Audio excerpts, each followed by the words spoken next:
خير الخلق كلهم محمد سيد الكونين والثقلين والفريقين من عرب ومن عجم هو الحبيب الذي ترجى شفاعته هو الحبيب. السلام علیکم ورحمۃ اللہ وبرکاتہ. وعلیکم السلام ورحمۃ اللہ وبرکاتہ. الحمد للہ رب العالمین وصلی اللہ وسلم علی نبینا محمد وعلی آلہ وصحبہ اجمعین ومن تبعہ باحسان الی یوم الدین. اما بعد. محترم ناظرین، حدیث کی کتاب بلوغ المرام کے ساتھ آپ کی خدمت میں حاضر ہیں. یہ کتاب مختصر ہونے کے باوجود مسائل کو سمجھنے، احکام اور ان کے دلائل سے واقف ہونے کے لیے بہت ہی اہمیت رکھتی ہے. اور ویسے بھی حدیث رسول صلی اللہ علیہ وسلم کی اپنی ایک خاص اہمیت ہے. رسول اللہ صلی اللہ علیہ وسلم اللہ کے آخری نبی ہیں. اللہ تعالیٰ نے آپ کے ارشادات، آپ کی سیرت اور آپ کے فرامین کو قیامت تک آنے والی نسلوں کے لیے محفوظ فرما دیا. قرآن کریم میں جو بات بتائی گئی، سورہ حجر آیت نمبر 9، اِنَّا نَحْنُ نَزَّلْنَا الذِّكْرَ وَإِنَّا لَهُ لَحَافِظُونَ، ہم نے اس دین کو نازل کیا اور ہم ہی اس کی حفاظت بھی کریں گے. اس میں قرآن بھی ہے اور حدیث بھی ہے، کیونکہ قرآن نبی کے بغیر سمجھا نہیں جا سکتا. قرآن نبی کریم صلی اللہ علیہ وسلم کے ارشادات اور وضاحت کے بغیر نہ اس پر عمل کیا جا سکتا ہے، نہ اس پر کوئی فائنل رائے دی جا سکتی ہے. گزشتہ ہم نے شوہر اور بیوی کے کچھ حقوق کا ذکر کیا اور اس میں غلط فہمی اگر پیدا ہو جائے تو دور کرنے کی کچھ تدبیریں بھی بتائیں. پھر اگر دونوں اخلاق اور کردار کے لحاظ سے ایک دوسرے پر شک و شبہ کرنے لگ جائیں تو اس کا کیا طریقہ بتایا گیا، اس کا ذکر کیا. لعان جس کو کہتے ہیں، کہ اگر شوہر کو یہ یقین ہو گیا کہ میری بیوی کے جنسی تعلقات کسی اور آدمی کے ساتھ ہیں تو ایسی صورت میں وہ لعان کے ذریعے سے اس مسئلے کو ختم کر سکتا ہے، جو کہ حدیث کی مختلف کتابوں میں اس کو ذکر کیا گیا. شوہر کے لیے بتایا گیا کہ وہ 4 مرتبہ قسم کھائے اور کہے کہ میں سچ بول رہا ہوں. 5ویں مرتبہ کہے کہ اللہ کی لعنت ہو مجھ پر اگر میں جھوٹ بول رہا ہوں تو. اور اگر بیوی قسم کھا لیتی ہے اور بیوی یہ کہتی ہے کہ اللہ کی قسم وہ جھوٹ بول رہا ہے، اور 5ویں مرتبہ وہ کہتی ہے کہ اللہ کا غصہ غضب نازل ہو مجھ پر اگر وہ جو شخص جو کہہ رہا ہے وہ سچا ہو، تو ایسی صورت میں جیسے لعان ہو جائے گا. لعان کے بعد اس میں تفریق ہو جائے گی، ختم ہو جائے گا ان کا نکاح اس کے ذریعے سے. مگر اس سے پہلے قاضی کو، حاکم کو چاہیے کہ جو ضروری اصول ہیں ان کو چیک کرے، کہیں دونوں ایموشنلی تو نہیں کوئی غلط فہمی کا شکار ہو گئے، دونوں کو کسی وجہ سے کوئی مس انڈرسٹینڈنگ تو نہیں ہو رہی ہے. کہیں ایسا نہ ہو کہ آپ جذبات میں کوئی غلط فیصلہ کریں اور بعد میں دونوں کو پچھتانا پڑے یا دونوں کو افسوس ہو. اس کے لیے ضروری ہے وہیں پر یہ بات ہوگی جہاں دونوں کسی ذمہ دار کے پاس جائیں گے، قاضی وغیرہ کے پاس، اور وہاں جا کر یہ بات ہوگی. جیسے ایک واقعہ نبی کریم صلی اللہ علیہ وسلم کے زمانے میں پیش آیا، اور جب نبی صلی اللہ علیہ وسلم کی خدمت میں وہ صحابی حاضر ہوئے اور انہوں نے کہا کہ یہ میرے گھر میں واقعہ ہوا ہے اور میں جو کچھ کہہ رہا ہوں سچ کہہ رہا ہوں، تو نبی صلی اللہ علیہ وسلم نے ان سے جو بھی باتیں تاکید کرنے کی تھی، میک شور کرنے کی تھی، وہ کیا. اور اس کے بعد میں آپ نے ان کو یہی کہا جس کو لعان کا ہم نے بتایا، کہ ان سے وہی کہ وہ 4 مرتبہ قسم کھائے کہ میں سچ بول رہا ہوں، اللہ کی لعنت ہو اگر میں غلط بیانی کروں تو. اور یہی پھر بیوی سے بھی کہا گیا، کیونکہ اگر بیوی قسم نہیں کھاتی تو اس کا مطلب ہے کہ شوہر سچ بول رہا ہے اور بیوی جھوٹ بول رہی ہے، لہٰذا اس پر حد جاری کی جائے گی. اور اگر وہ قسم کھا لیتی ہے تو اس سے حد ختم ہو جائے گی، لیکن نکاح بھی ختم ہو جائے گا. ڈیزالویشن آف میرج. رسول اکرم صلی اللہ علیہ وسلم کے زمانے میں جب یہ واقعہ پیش آیا تو آپ نے ان کو ساری باتیں سمجھائیں، واعظ و نصیحت بھی کیا، بتایا بھی کہ اس کے کیا کیا نقصانات ہو سکتے ہیں. لیکن شوہر چونکہ دیکھ چکا تھا، اس لیے وہ کہہ رہا ہے کہ میں اپنے آپ کو جھٹلا نہیں سکتا، میں نے دیکھا ہے یہ واقعہ ہوتے ہوئے. پھر نبی صلی اللہ علیہ وسلم نے یہی ان سے کہا کہ تم قسم کھاؤ. پھر بیوی کو بھی سمجھایا، وہ کہتی ہے کہ شوہر جھوٹ بول رہا ہے، تو آپ نے اس سے یہی قسم لی. اور اس کے بعد میں ثم فرق بینہما دونوں کے درمیان تفریق کروا دی۔ یہ صحیح مسلم کی حدیث ہے، یعنی تفریق کا مطلب سپریشن ہو گئی، پرماننٹ ڈیزالویشن آف میرج۔ ایک مرتبہ ایسے ہوا کہ رسول اکرم صلی اللہ علیہ وسلم کے زمانے میں جب یہ واقعہ ہوا، جب وہ 4 بار قسم کھا چکا، تو نبی صلی اللہ علیہ وسلم نے ایک آدمی کو حکم دیا، امر رجلا ان یضع یدہ عند الخامسہ علی فیہ وقال انہا موجبہ، کہ 5ویں بار قسم کھانے سے پہلے کا رک جاؤ، 5ویں بار قسم کھانے کے بعد اس کا اثر ہوگا، اب اس کے بعد رہ نہیں سکتے میاں بیوی کے طور پر، اور جو لعنت کی تم نے بات کی ہے وہ نازل ہو جائے گی پھر۔ یعنی میک شور کر لو، ایسا نہ ہو کہ جذبات میں تم قسم کھاؤ اور بعد میں کہو کہ مجھے معلوم نہیں تھا، غلط فہمی ہو گئی تھی۔ تو یہ بہت سیریس ایشو ہے، بہت سیریس ایشو، اس لیے نبی کریم صلی اللہ علیہ وسلم نے اس طریقے سے تاکید فرمائی۔ ایک اور واقعہ اس طرح کا پیش آیا کہ جب انہوں نے قسم کھا لی تو یقین کی بنیاد پر قسم کھائی، تو انہوں نے اسی لیے کہا تھا کذبت علیہ یا رسول اللہ ان امسکتھا، اے اللہ کے نبی صلی اللہ علیہ وسلم، اب اتنا سب کچھ ہونے کے باوجود جو میں نے اپنی آنکھوں سے دیکھا ہے، اپنی بیوی کو قسم بھی کھا لی ہے، اب تو میں ساتھ رہ نہیں سکتا۔ یہ بخاری اور مسلم کی حدیث ہے، اب تو میں اس کے ساتھ گزارا کر ہی نہیں سکتا، تو مطلب ختم ہو گیا۔ اور وہ نبی صلی اللہ علیہ وسلم کا جب فیصلہ آنے سے پہلے ہی انہوں نے جو ہے نا طلاق دے دی، جبکہ طلاق کی اس میں ضرورت ہی نہیں تھی، کیونکہ یہ جو ہے تفریق ویسے ہی ہو سکتی تھی، ڈیزالویشن آف میرج۔ لیکن اس کے اندر جو بنیادی نقطہ ہے وہ کہ اگر کوئی واقعی اپنی بیوی کو کسی آدمی کے ساتھ اس طرح جنسی تعلقات قائم کرتے ہوئے دیکھے، اس وقت وہ لعنت والی بات ہوگی، اور جب لعنت کے متعلق قسم کھا لی جائے گی، اس کے بعد میاں بیوی کے طور پر وہ کبھی زندگی نہیں گزار سکتے۔ اب ان کے اندر کوئی مصالحت نہیں، کیونکہ یہ مصالحت کی بات نہیں ہے، اس لیے اس میں ہمیشہ کے لیے تفریق کر دی جائے گی۔ ایسے ہی ایک اور واقعہ پیش آیا کہ رسول اکرم صلی اللہ علیہ وسلم کے زمانے میں جب اس طرح کی باتیں، جیسے اس سے پہلے ہم نے کہا کہ اگر آتی تو آپ پہلے سمجھایا کرتے، پہلے بتایا کرتے تھے کہ کیا اس کا حکم ہے، کیا اس کا طریقہ کار ہے، اور پھر وہ لوگ تیار ہوتے، تب آپ اس کے بعد قسم کھاتے تھے۔ اس کا معنی یہ ہوا کہ فوری یا جذباتی طور پر قسم کھانے کے لیے کہنا یہ کسی صورت میں بھی مناسب نہیں ہے۔ یہ ہے لعان کے بارے میں چند موٹی موٹی باتیں، مگر جیسے ہم بار بار گزارش کر رہے ہیں کہ اگر کہیں اس طرح کا واقعہ پیش آیا تو آپ کسی معتبر عالم دین کے پاس تشریف لے جائیں اور اس سے پہلے بات کرنے کی کوشش کریں۔ کہیں ایسا نہ ہو کہ مس انڈرسٹینڈنگ سے آپ غلط فیصلہ کر لیں، اور کہیں ایسا نہ ہو کہ آپ ہم سے سوال کیے بغیر تھوڑی سی بات سن کر فیصلہ خود ہی کرنے کی کوشش کریں، کیونکہ ہم بارہا بتا چکے ہیں اپنے پچھلے لیکچرز میں بھی، طلاق کے مسئلے میں، خلا کے مسئلے میں، مصالحت کے مسئلے میں بڑی نزاکتیں ہوتی ہیں۔ تھوڑی سی تبدیلی آ جائے آپ کی ایکسپلینیشن میں، آپ کی اسٹیٹمنٹ میں، تو ساری بات الگ الگ ہو جائے گی، یعنی فیصلہ بدل سکتا ہے، جواب بدل سکتا ہے۔ اسی لیے آپ نے دیکھا ہوگا کہ ذمہ دار جو مفتی ہیں، سوال کا جواب دینے سے پہلے وہ لکھ دیتے ہیں پہلی لائن میں بشرط صحت سوال، یعنی جو تفصیل آپ بتا رہے ہیں اگر یہ درست ہے تو اس کا یہ جواب ہے۔ اس کا معنی یہ ہے اگر آپ جو بتا رہے ہیں وہ ٹھیک نہیں ہے، ہمارا جواب پھر ٹھیک نہیں ہوگا۔ یا اسی طرح سے بعض لوگ شروع ہی میں لکھتے ہیں کہ اس سوال کے مطابق یہ جواب دیا جا رہا ہے، یا آپ کی بتائی ہوئی تفصیل کے مطابق یہ جواب دیا جا رہا ہے۔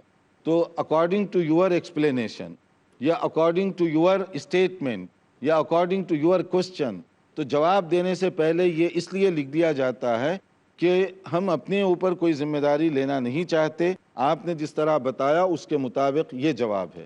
مگر کہیں اس طرح کی اللہ نہ کرے کوئی بات کسی کے ساتھ ہو جائے تو اسے چاہیے کہ پہلے ذمہ دار آدمیوں کے پاس جائے، علماء کے پاس، ان سے باقاعدہ طور پر بات چیت کرے، اور وہ ذمہ دار کا مطلب ایسا عالم جو ان شعبوں کو سمجھتا ہو، اس مسئلے میں اس کی رائے ماہرانہ ہو، اس کے پاس آپ جائیے۔ علماء کو بھی چاہیے کہ ایسے مسائل میں، نکاح، طلاق، سپریشن، لعان وغیرہ اس طرح کے جو مسائل ہیں، اس میں جلد بازی کا قطعاً مظاہرہ نہ کرے۔ مکمل علم ہے، معلومات ہیں، تب تو وہ فیصلہ کر سکتا ہے۔ معلومات نہ ہو، یہ کہہ دے لا ادری، میں نہیں جانتا۔ لا ادری کہنا علماء کی شان میں اضافہ کرتا ہے، کم نہیں کرتا۔ ہمارا یہ کلچر ہے کہ ہم یہ سمجھتے ہیں کہ ہر بات کا جواب دے دیں چاہے معلوم ہو یا نہ ہو، یہ غلط ہے۔ اگر کوئی آدمی یہ کہے اللہ عالم، یا کوئی یہ کہے کہ مجھے نہیں معلوم، تو اس میں اس کی کسر شان نہیں ہے بلکہ شرعی طور پر اس کی شان میں اضافہ ہوگا۔ دیکھتے رہیے پروگرام۔ وقت ہوا ہے ایک مختصر بریک کا، وقفے کے بعد حاضر ہوں گے انشاءاللہ۔ محمد سید الکونین والثقلین۔ کبھی صدقات کی صورت میں، کبھی والدین کی خدمات کی صورت میں، ڈھونڈیے نیکیوں کا بہانہ، لگ جائیے نماز کے اہتمام میں، پہل کیجئے سلام میں، فلاح کے کام میں، تاکہ جنت بنے ٹھکانہ۔ لیجئے مجبوروں کی دعا، انہی میں ہے رب کی رضا۔ کیوں رہتے ہیں مومنین ہر لمحہ رب کی خوشنودی کے لیے بے چین؟ فلاح دارین آج شام 5 بجے انڈیا میں اور دوپہر 2:30 بجے سعودی عربیہ میں، پیس ٹی وی اردو پر۔ Dialogue, discussion, debate, rebuttal, conclusion. Eliminate misconceptions about religion. Get enlightened. Cross Fire ہر اتوار رات 8:30 بجے انڈیا میں اور شام 6 بجے سعودی عربیہ میں، پیس ٹی وی اردو پر۔ پیس ٹی وی پیش کرتا ہے 30 سے زیادہ علماء کرام،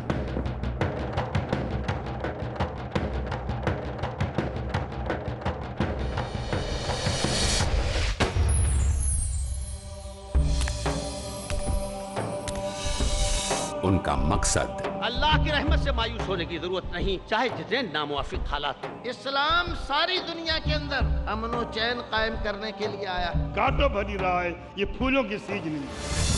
ان کا نظریہ انسانوں کو انسانوں کی غلامی سے نکالنے والا دنیا میں واحد ایک دین ہے، دین اسلام۔ امیر و غریب، کالا اور گورا، ہر ایک کو برابر کا حق اور درجہ ملتا ہے۔ قرآن مجید سب سے سیدھے راستے کی رہنمائی کرتا ہے، اس سے اچھے راستے کا کوئی تصور نہیں کیا جا سکتا۔ ان کی کوشش سب کے سب مل کر اللہ کے دین کو، اللہ کی کتاب کو مضبوطی کے ساتھ تھام لو۔ سماج کے اندر، معاشرے کے اندر امن لانا چاہتے ہیں، انصاف کرنا ہوگا۔ قرآن کے بغیر نہ اس امت کی سربلندی ہے، نہ انسانیت کا کوئی حل ہے۔ امن اور انسانیت کو قائم کرنا۔ میرے محترم بزرگوں اور میرے عزیز بھائیوں، السلام علیکم ورحمۃ اللہ وبرکاتہ۔ اللہ سبحانہ و تعالیٰ کی رحمت، برکت آپ سب پر ہو۔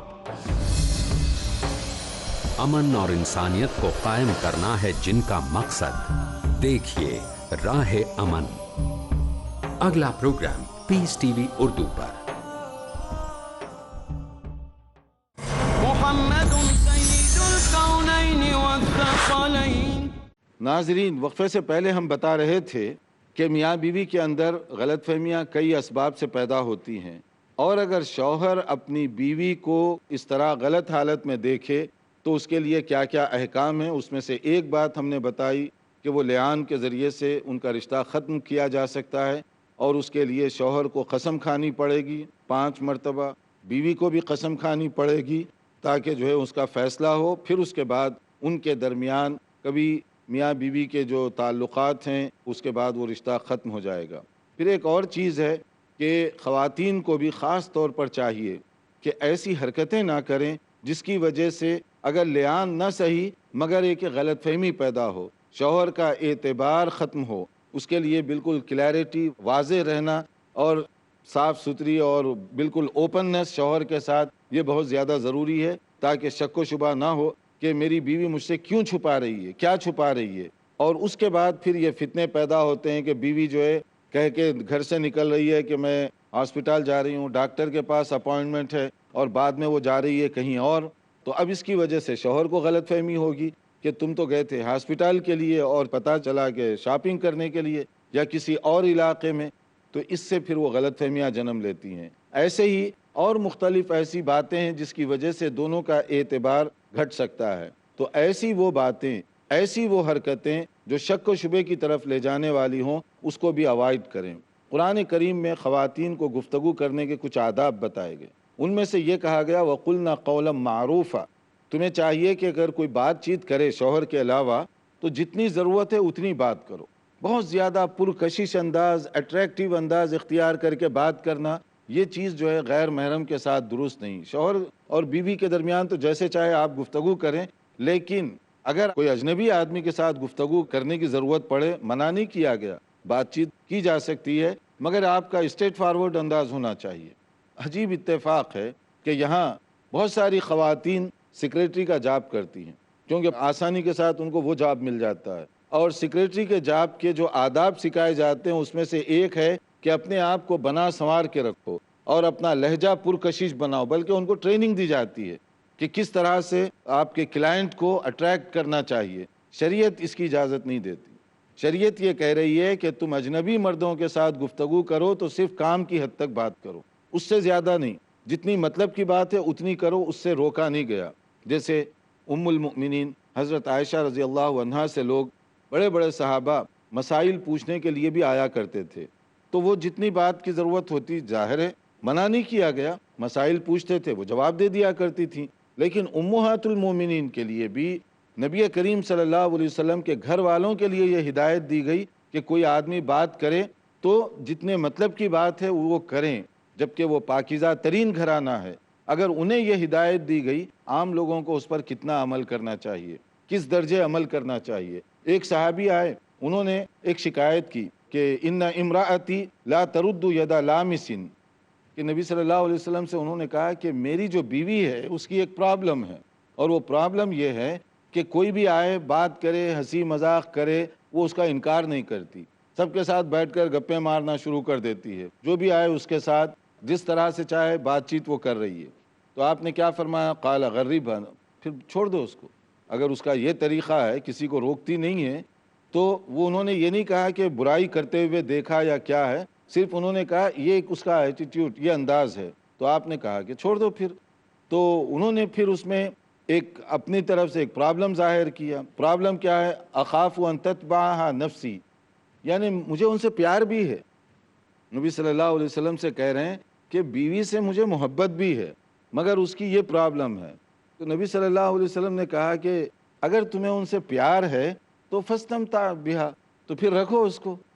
اگر تم اس کے اس طرح کے ایٹیٹیوڈ کو پسند نہیں کرتے تو اس کا معنی ہے یا تو چھوڑ دو یا پھر اس کی صحیح تربیت کرو، اس کو بتاؤ کہ ہر ایک کے ساتھ بیٹھ کر گپیں مت مارا کرو، جو گھر میں آیا بس بٹھا رہے ہیں اور اس کے بعد جو ہے بیٹھے ہوئے ان کے ساتھ بات چیت کر رہے ہیں، یہ انداز درست نہیں ہے۔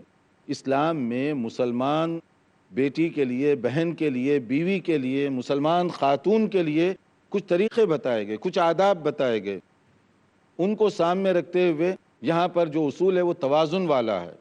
یہ بھی نہیں جیسے بعض لوگوں نے انداز اپنایا کہ اگر کوئی ڈور بھی کر دے، دستک بھی دے دے تو اب آدمی کی آواز، لہٰذا میں جواب نہیں دوں گی۔ یہ آپ کو معلوم نہیں کہ باہر جو آدمی ٹھہرا ہوا ہے، کوئی ایمرجنسی خبر لے کر آیا، کیوں آیا، آپ کم سے کم اتنا تو پوچھ لیں۔ نہیں آواز بھی میری پردہ ہے تو میں کیسے پوچھوں اس سے۔ اور دوسری طرف یہ ہے کہ بالکل فری فنڈ جیسے دوست آپس میں بیٹھ کر باتیں کر رہے ہیں، نہ جانے وہ کون ہے کیا ہے، تو یہ دونوں کے درمیان ہونا چاہیے انداز۔ جتنی مطلب کی بات ہے آپ مطلب کی بات کریں، جیسے فون آیا ریسیو کر سکتے ہیں، آپ بتا سکتے ہیں، کوئی ڈور پر آیا دستک دی کسی نے، آپ ڈور کھولیے، یا اندر سے اگر آپ بتا سکتے ہیں تو آپ بتا دیں گھر میں کیا ہے کیا نہیں ہے، تاکہ آپ کو بھی معلوم ہو کیا وہ خبر دینا چاہتا ہے اور اسے بھی معلوم ہو گھر کے اندر کون ہے یا کون نہیں ہے۔ ضرورت کی حد تک عورت کی بات چیت کو منع نہیں کیا گیا، منع پرکشش انداز کو اختیار کرنے سے، منع گانے بجانے پبلک میں آ کر، جیسے کہ جو ہے کہتے ہیں نا آج کل برائیوں کے نام بھی بڑے خوبصورت رکھے گئے ہیں۔ آرٹ کا مطلب بڑا خوبصورت ہوتا ہے، لیکن وہ آرٹ کا معنی یہ ہوتا ہے کہ لڑکیوں کو نچاؤ، لوگوں کے سامنے لا کر ڈانس کرواؤ، اب یہ آرٹ ہو گیا، فیشن ہو گیا۔ اسی طرح سے یہ ہے کہ غیر محرم لوگ بیٹھے ہوئے ہیں، پرکشش لہجے کے ساتھ ان کو اب گانے کے لیے لگاؤ، اب اس کو آرٹ کا نام دیا گیا۔ تو یہ جو چیزیں ہیں اسلامی شریعت میں اس کی اجازت نہیں ہے۔ پھر دیکھیے مسلم سوسائٹی کی بنیاد جیسے میں نے بتایا اعتبار، باہمی ٹرسٹ اور اعتماد کے ذریعے سے چلتی ہے، کسی کے ہاں اولاد ہو گئی، اب اس کے بعد وہ شک کر رہا ہے کہ یہ بیٹا میرا ہے یا نہیں ہے، تو پہلی چیز شریعت اس طرح کے شک کرنے کو پسند نہیں کرتی کہ آپ دونوں زندگی گزار رہے ہیں اور بیٹا ہونے کے بعد یا بیٹی ہونے کے بعد آپ خامخواہ شک کر رہے ہیں۔ شک کے مختلف اسباب ہو سکتے ہیں، مثلا نو مولود جو ہے، نیو بورن بیبی، سمجھیے کہ اس کا کلر تھوڑا سا کالا ہے، شوہر ہینڈسم ہے، وہ کہتا ہے میرا لڑکا نہیں ہو سکتا، یا کوئی اور وجہ ہو گئی، تو اب اس کا شرعی کیا حکم ہوگا؟ کبھی رنگ آگے پیچھے ہو جائے تو اب شوہر یہ کہہ دے کہ یہ تو میرا نہیں ہو سکتا، تو اس کا معنی کیا ہے؟ آپ یہ کہہ رہے ہیں کہ اس کے تعلقات کسی غلط مرد کے ساتھ تھے، کالے آدمی کے ساتھ تھے، تو اس لیے وہ جو ہے کالا لڑکا اس کے لیے ہو گیا، یا کیا ہے؟ تو اس لیے دیکھیے، ایک مرتبہ نبی صلی اللہ علیہ وسلم کے زمانے میں اسی طرح کا کیس پیش ہوا۔ ایک صحابی آئے، انہوں نے ایک شکایت کی، یا رسول اللہ صلی اللہ علیہ وسلم ان امراتی ولدت غلاما اسود، کہ میرے ہاں بیٹا پیدا ہوا، اور وہ جو بیٹا میرے ہاں پیدا ہوا وہ کیسا ہے؟ کالے رنگ کا ہے۔ اب یہ الجھن پیدا ہو گئی ان کو کہ بیٹے کا رنگ کالا ہے تو اب وہ میرا ہی ہے یا نہیں ہے؟ تو نبی صلی اللہ علیہ وسلم نے بڑے پیارے انداز سے ان کو سمجھایا۔ ہر وقت یہ شک درست نہیں ہوتا۔ آپ نے فرمایا حل لک من ابل، تمہارے ہاں کچھ اونٹ ہیں، اونٹ اونٹنیاں وغیرہ جو ہیں وہ ہیں، تم چراتے ہو اس کو؟ تو اس نے کہا کہ ہاں۔ تو آپ نے پوچھا فما الوانھا، اس کے کلر کیا ہیں اونٹ کے؟ تو اس نے جواب دیا جنرلی جیسے اونٹ کا جو کلر ہوتا ہے لالی مائل سرخی مٹیالہ جیسے ہوتا ہے وہ اس طرح کا ہے۔ آپ نے پوچھا کہ اس میں تھوڑا بہت کوئی سیاہی مائل بھی ہے، تھوڑا سا بلیک کی طرف؟ تو انہوں نے کہا کہ ہاں ہے۔ تو آپ نے کہا وہ کیسے آ گیا؟ اونٹ کا نارمل کلر تو ایک ہے جو معروف کلر ہے، تو تھوڑا سا کلر چینج جو ہوا آپ کا، ایک اونٹ آپ کہہ رہے ہیں ہے ایسے، وہ کہاں سے آیا؟ تو اس نے، وہ سیدھا سادہ آدمی تھا، اس نے جواب دیا لعلہ نزعہ عرق، ہو سکتا ہے کہ جس گروپ سے اس کا تعلق ہے اوپر کسی کا کلر ایسا تھا ہوگا اونٹ کا پہلے، تو اس کے رگ کا جو اثر ہے خونی اثر، وہ خون کا اثر چلا رہا ہے۔ تو نبی صلی اللہ علیہ وسلم نے پھر اس کو بتایا یہ سننے کے بعد فلعل ابنک ھذا نزعہ عرق، تو تم یہ کیوں نہیں سوچتے کہ تمہارے بیٹے کا رنگ جو ذرا سا ڈم دکھائی دے رہا ہے وہ بھی تو تمہارے باپ دادا کسی کی طرف سے کلر ملا ہوگا؟ تب اس کو سمجھ میں ہاں یہ ہو سکتا ہے، جیسے اونٹوں میں ہو سکتا ہے کہ مثلا بکریاں ہیں، ساری سفید بکریوں میں آپ نے دیکھا ہوگا کبھی سیاہ بکری بھی ہو جاتی ہے یا کبھی اس کے اندر کلر بھی ہو جاتا ہے، اسی طرح بچوں کے اندر بھی ممکن ہے کہ آپ کا رنگ صاف ستھرا ہے، سفید ہے، لیکن یہ ہے کہ گورے کلر کے اندر کوئی کالا تھوڑا سا بچہ ہو تو وہ دادا کا، پردادا کا، کسی کا بھی اثر ہو سکتا ہے، خاندانی اثر آ سکتا ہے۔ تو اس میں ایک بات یہ بتائی گئی کہ اگر اولاد ان کا کلر تھوڑا سا ان یوزول ہو تو آپ یہ نہیں کہہ سکتے کہ وہ بیوی جو ہے بری ہے اور اس کی وجہ سے یہ بچے کا کلر بدل گیا، یہ بہت بڑی سیریس بات ہوگی اور یہ بہت غلط بات ہوگی، اس لیے اس کو نبی صلی اللہ علیہ وسلم نے ایسے حل کیا۔ یہاں ہم چونکہ اور بھی باتیں ہیں لیکن چونکہ ہمارا وقت بڑا محدود ہے تو ہم چاہتے ہیں کہ یہاں تھوڑی دیر کے لیے وقفہ کریں تاکہ سوالات آپ کے لے لیں انشاءاللہ تعالی پروگرام ختم ہونے سے پہلے۔ جی آپ کچھ کہیں۔ السلام علیکم شیخ۔ وعلیکم السلام۔ یہ جو آپ نے جو بتایا ہے، جو طلاق اگر کسی عورت کے پاس شک ہو اور اس نے قسم کھا کر اسی ٹائم پہ جو قسم لے کر 5 ٹائم پہ اور پھر ٹائم پہ معاملہ دفعہ ہو جاتا ہے، تو اسی طرح لڑکی کے اوپر بھی یہ کیس ہے؟ مطلب لڑکی نے اگر لڑکے کو دیکھا ایسا، عورت نے اگر ہسبینڈ کو دیکھا ہے تو؟ اور دوسرا سوال یہ ہے کہ اس میں جو طلاق جو ہے، جو اتنا پیریڈ جیسا آپ نارمل جو طلاق کے لیے پیریڈ لگتا ہے 4 منتھ، ویسے اس میں بھی لگے گا؟ ہاں، یہ اچھا سوال ہے کہ اگر کوئی خاتون کبھی دیکھ لے اپنے شوہر کو کسی عورت کے ساتھ جاتے ہوئے تو کیا وہ بھی لعان کر سکتی ہے جیسے مرد عورت کے خلاف اگر دیکھے تو وہ کر سکتا ہے؟ تو دیکھیے اس سلسلے میں بڑی سمپل بات یہ ہے، اگر کوئی مرد ایسے ڈبل گیم کھیل رہا ہے، بیوی بھی ہے اور کسی کے ساتھ اس کی دوستی بھی ہے، اور پھر بیوی کو شک ہے کہ وہ یہ کام کر رہا ہے، تو ایسی صورت میں سمپل طریقہ یہ ہے کہ وہ رہنا نہیں چاہتی تو وہ خلا لے سکتی ہے، اور اس طرح سے جو ہے اس کے لیے تو شریعت نے ایک اور دروازہ بھی رکھا، بڑی آسانی کے ساتھ وہ ختم ہو سکتا ہے۔ اور عدت کی جو بات آپ پوچھ رہے ہیں، عدت کا جو مسئلہ ہے، طلاق کی عدت الگ ہے، خلا کی عدت الگ ہے، اور یہ جو لعان کا مسئلہ ہے یہ 4 مہینے کا پروسیجر نہیں ہے۔ جب وہ لعان کا مطلب دونوں، یہ بھی 5 بار قسم کھائے وہ بھی 5 بار قسم کھائے، اسی وقت وہ ختم ہو گیا۔ جب وہ ختم ہو گیا تو وہیں سے عدت شروع ہو گئی، اور وہ جو عدت شروع ہو گئی وہ فسخ نکاح کی عدت ہوگی۔ السلام علیکم. وعلیکم. شیخ یہ جو بھائی نے سوال کی اسی پہ سوال ہے میرا کہ وہ نکاح فسخ ہو گیا تو اس کے بعد میں ان لوگوں کو احساس ہوا کہ ہم لوگوں نے جو کیا غلط فہمی میں کیا تو دوبارہ رجوع کر سکتے ہیں کیا؟ وہ کیا نکاح کرنا پڑے گا دوبارہ ان کو؟ ہاں، اگر لعان کرنے کے بعد نکاح فسخ ہوا تو کیا دوبارہ کر سکتے ہیں؟ نہیں کر سکتے، اس لیے کہ لعان بہت بڑی بات ہے. 5 بار دونوں قسم کھا رہے ہیں، یہ بہت بڑا ایشو ہے، اس لیے اس میں ریکنسلیشن کا نہیں ہے. وہ تو آپ جو ہے ایک دوسرے کا ٹرسٹ ہی ختم ہوا. اس لیے جو بھی تمہیدی کارروائی ہے، جیسے ہم نے پہلے بتایا کہ آپ ذمہ دار عالم کے پاس یا قاضی کے پاس بیٹھیں، دونوں کو وہ پہلے سمجھائے گا، دونوں کو حکم بتائے گا، اس کے بعد قسم. یہ نہیں ہے کہ ایک ہی وقت میں آئے اور فوری قسم لے لے، بلکہ اس کے بعد وہ لے گا، سمجھانے کے بعد، ساری تمہیدی کارروائی کے بعد. اگر وہ مطمئن ہے پھر قسم لے گا، اس کے بعد تفریق کر دی جائے گی. چونکہ اور بھی بہت سارے سوالات ہیں، لیکن چونکہ ہمارا وقت ختم ہو رہا ہے تو انشاءاللہ تعالیٰ کوشش کریں گے کہ آپ کے مزید سوالات آئندہ لیکچر میں لیے جائیں. دیکھتے رہیے ہمارا پروگرام، حاضر ہوں گے آئندہ لیکچر میں انشاءاللہ. والسلام علیکم ورحمۃ اللہ وبرکاتہ. مولاي صل وسلم دائما ابدا على حبيبك خير الخلق كلهم محمد سيد الكونين والثقلين والفريقين من عرب